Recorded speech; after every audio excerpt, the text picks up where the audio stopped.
Hello अनि नमस्ते।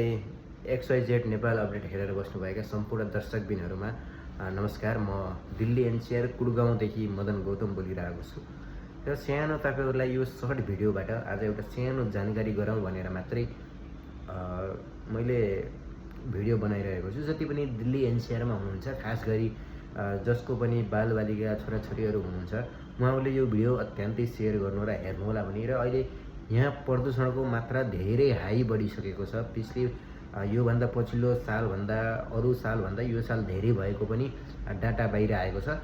र खास गरी ध्यान दिनु होला, सानो बच्चा छ भने त अझ ध्यान दिनु होला। सकेसम्म प्युरिफायरहरू लिएर रुममा राख्नु होला।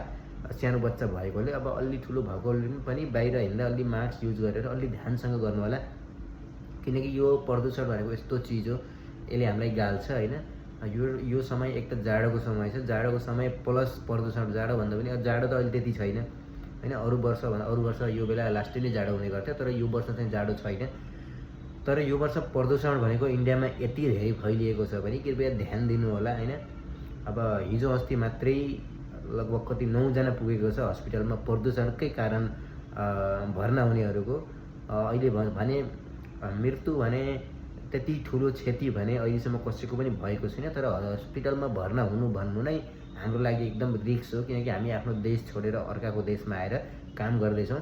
सबैले ध्यान दिनु होला र भिडियो सेयर गरेर हाम्रो च्यानललाई सब्सक्राइब गर्नुभएको छैन भने सब्सक्राइब गरेर अगाडि बढ्नु होला है त। यस्तै भिडियो फेरि पनि ल्याउने छौँ। त्यति दिनको लागि बिदा चाहन्छु। नमस्ते।